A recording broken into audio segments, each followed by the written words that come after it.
ada nggak iri, kemudian berkompetisi antar anak? Iya.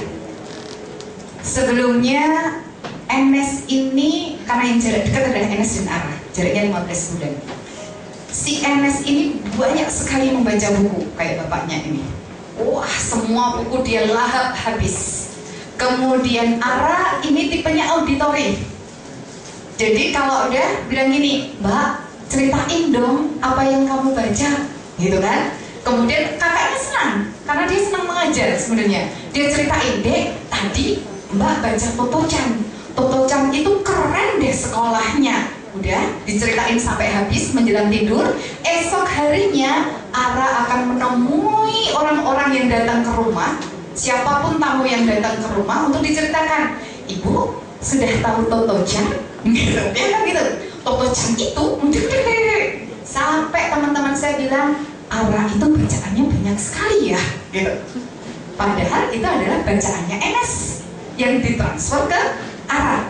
Ketika ada lomba macam-macam, Ara maju. Pidato bahasa Inggris, storytelling, dia maju, menang semuanya.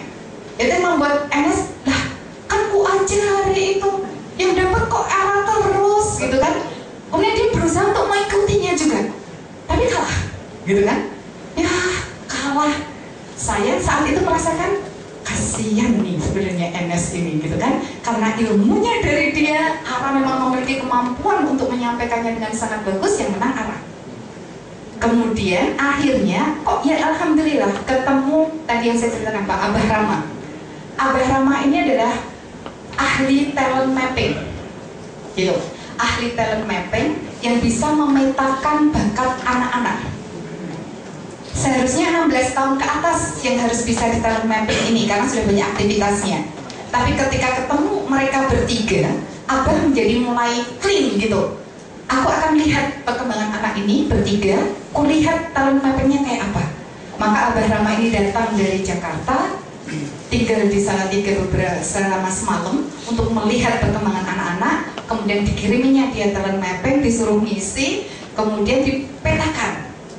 Setelah dipetakan, berdua ini, Enes dan Ara mulai dekat dengan si Abah Rama ini. Kemudian diceritakan, Enes, kamu ini maximizer. Maximizer itu adalah orang yang bisa membuat orang yang di dekatnya hebat. Kamu adalah coach, gitu. Kamu ini coach, bagus banget. Kamu kalau nanti gedenya kamu jadi coach. Sehingga siapa yang akan di dekatmu, pasti kamu latih dengan sungguh-sungguh dan jadi. Kamu siap menjadi orang di belakang layar. Kamu bagus banget urusan ini, gitu. Kekuatanmu ada di sini. Dia merasa, oh gitu ya Bah ya. Kemudian Ara kamu itu komunikator. Apa yang di depanmu adalah hal yang sepele menjadi luar biasa kalau kamu omongkan, gitu. Maka kamu harus bekerja sama dengan seorang maximizer. Coachnya harus dapat. Maka sejak itu Enes merasa Ara harus kulatih. Aku yang harus belajar banyak hal, aku latih ke Ara. Terjadi berdua sekarang, Dek, nanti kalau aku punya konsep sesuatu, kamu yang masarin ya. Itu yang terjadi sampai hari ini. Sehingga nanti kalau punya perusahaan, aku punya konsep, aku punya sesuatu, kamu yang marketingnya. Sampai Enes ini memetakan adik-adiknya.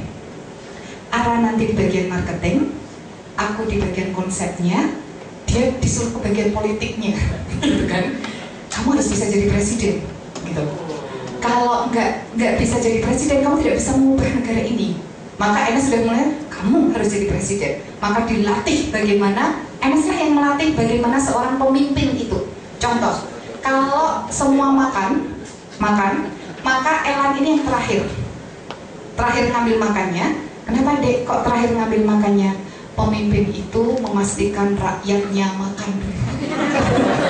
Baru pemimpinnya makan. Karena Enes ingin dia jadi presiden, gitu kan? Kemudian yang kedua, ketika dia berkuda, jatuh, sepak kuda, gitu kan? Giginya sampai rompal semuanya, bibirnya jetir, dia nggak nangis, cuma gini aja, dipontang panting kuda, ditutupin ininya, kepalanya itu kan, udah pontang panting kepala panting terus nggak nangis. Dek, boleh nangis, kalau sakit itu boleh nangis. Dia bilang, Rasulullah itu saat dia jadi pemimpin, katanya kalau nangis, boleh nangis, pemimpin itu boleh nangis kalau rakyatnya sengsara. Kali ini yang sengsara cuma aku, jadi gak usah nangis, gak apa-apa gitu. Kalau yang sengsara itu aku. Maka ketika sudah memiliki kekuatan, peta kekuatannya masing-masing ini, mereka bertiga maju bareng. Bapaknya pesan satu hal, kalian ini anak-anak hebat, satu kuncinya rukun, harus rukun. Kalau tidak rukun, bubar jalan semuanya. Karena kekuatan Enes akan didukung oleh kekuatannya Ara, kekuatannya Elan akan didukung oleh kekuatannya Enes dan Ara. Maka kalian sekarang ini rukun aja. Satu aja yang disakiti, kamu maju semuanya. Maka itu terjadi. Ara ini berbadan kekar. Dulu ketika kecil-kecil, kalau kakaknya mulai ditarik jilbabnya sama teman laki-laki gitu ya, kalau teman lakinya gede, maka Enes berusaha menonjok dulu. Maka bapaknya bilang, kalau kamu disakiti, kamu boleh tampar, boleh balas. Artinya kamu kuat. Tapi ketika kamu mau siap membalas, kemudian kamu bilang, aku maafkan, itu baru benar. Bukan, ini aku maafkan ya, aku maafkan, itu artinya kalah. Gitu. Maka kami melatih anak perempuan dan laki sama. Jadi kalau apa-apa balas boleh. Ketika kamu ingin membalasnya, kamu mau memaafkan, good, bagus banget. Gitu. Maka kalau kakaknya disakiti, adiknya yang mulai mau kuat dengan aku, ayo, gitu. Corok sana, gitu. Dan kita hanya jadi teman setelah itu, jadi sahabatan. Maka menyarankan